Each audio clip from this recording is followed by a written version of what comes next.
Every person you admire for their success can point to a specific moment. A Tuesday afternoon, a 3 a.m. ceiling stare, a park bench after the worst meeting of their career, and what they describe sounds almost delusional. They just decided. They decided the outcome was locked in, that the only variable left was time. You've probably heard someone say this and felt a flicker of irritation, because it sounds like rich person mysticism. But the mechanism behind it is measurable, and you're already using it, just pointed in the wrong direction. Let's start with what the decision actually looks like from the inside. Sarah Blakely cut the feet off her pantyhose in 1998 and spent 2 years calling hosiery mills, getting rejected by every single one. She had no fashion background, no connections, no funding, and at some point during that stretch, something shifted. She stopped treating success as something she was pursuing and started treating it as something she was walking toward. The distinction sounds meaningless on paper. In practice, it rewired every choice she made. When you pursue something, each rejection is evidence against the outcome. Your brain tallies failures like a scorekeeper. But when you've decided the outcome is already sealed, rejection becomes logistical. A closed door means you need a different hallway. The emotional charge drops. Your problem-solving capacity goes up. And this tracks with something researchers at the University of Zurich found when studying decision commitment. Once a person crosses a threshold of certainty about an outcome, the brain reallocates resources away from deliberation and toward execution. The mental bandwidth that was burning on "should I keep going" suddenly becomes available for "how do I get there faster?" That reallocation is worth more than most people realize. Deliberation is expensive. Every morning you wake up and redecide whether your goal is worth chasing.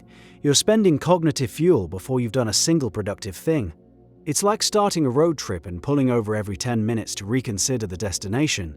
You burn gas, you lose daylight, and the people in the next lane who picked their city and just drove, they're 3 states ahead by lunch. So the decision these people describe, the moment of inevitability, is functionally a resource unlock. They stopped spending energy on the question and redirected all of it toward the answer. But something stranger happens after the decision, and it has to do with identity. Psychologists studying self-concept have found that humans don't just act according to their goals. They act according to who they believe they already are. A person who identifies as a runner will lace up on a cold Tuesday, when a person who is trying to run more will stay in bed. The identity precedes the behavior, and the inevitability decision is, at its core, an identity shift. You go from "I'm someone who wants this" to "I'm someone who has this." It just hasn't arrived yet. The behavioral consequences of that shift cascade through everything. You negotiate differently. You take bigger creative risks because the downside feels temporary, just a delay on a predetermined route.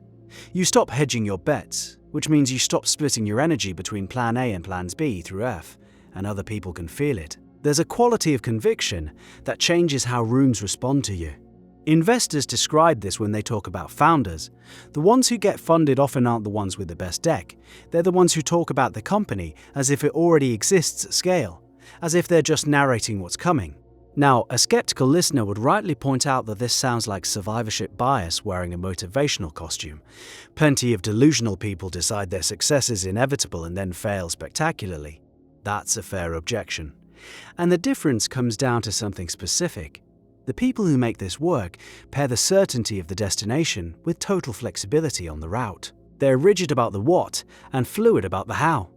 A person who decides they'll build a billion-dollar company and also decides it must happen through one specific business model, that rigidity kills them. The inevitability only works when it's applied to the outcome, never to the method. Arnold Schwarzenegger described exactly this distinction. He knew he would become the biggest movie star in the world while he was still a bodybuilder in Austria with an accent casting directors called unmarketable. His certainty about the destination was absolute. His willingness to adjust the path was equally absolute. He took acting classes. He changed his approach to roles. He picked projects strategically. The destination was fixed. Every road to it was negotiable. This combination, locked destination, open route, creates a psychological architecture that handles setbacks differently than ambition alone. Ambition says, "I want this." Inevitability says, "This is happening." and the current obstacle is just today's version of the problem. The emotional experience of a setback under ambition feels like evidence of possible failure.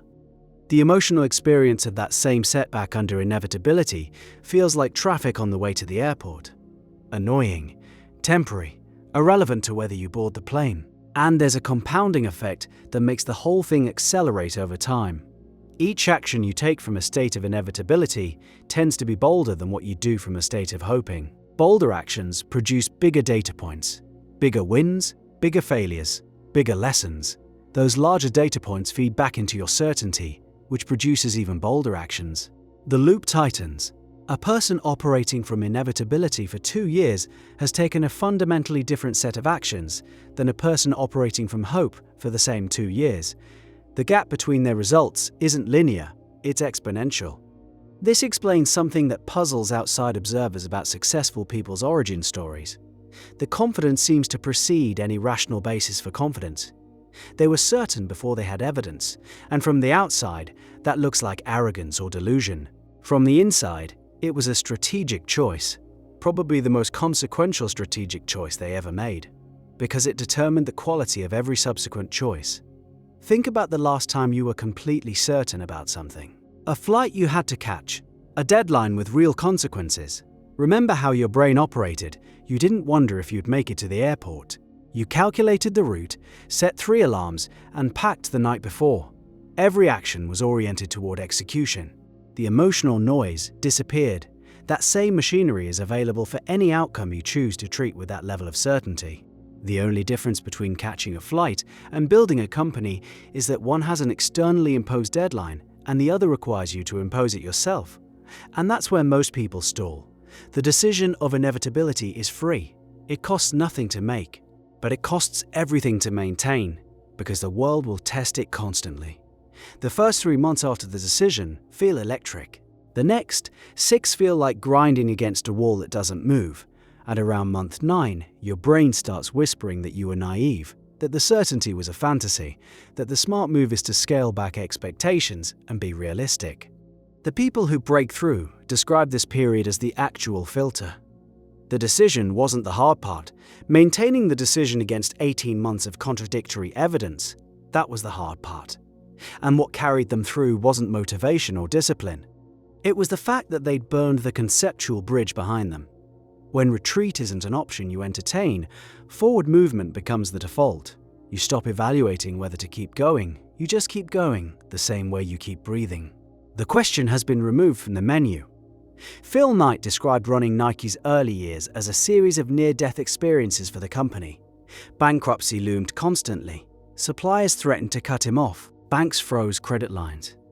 And his response each time was to find the next move, not to reconsider the premise. The premise was settled. He was building the world's largest athletic brand. Everything else was logistics. There's a cost to this, and it would be dishonest to skip it. The inevitability mindset demands that you grieve the other paths early. You're choosing one future and letting the others die. That's uncomfortable. Most people avoid the decision precisely because making it means closing doors they like having open. The optionality itself becomes a comfort blanket. And comfort blankets, by definition, keep you warm in one place. So the pattern across these stories is consistent enough to be structural. A person reaches a point where the pain of uncertainty exceeds the pain of commitment. They make a decision that functions less like a goal and more like a fact about the future. That decision reorganizes their cognition, their identity, their risk tolerance, and the way other people respond to them. The compounding begins. Setbacks get reclassified from threats to logistics. And the path, however chaotic, keeps bending toward the outcome, because the person walking it treats every fork as a navigation problem, never an existential one. You've made this kind of decision before, about smaller things.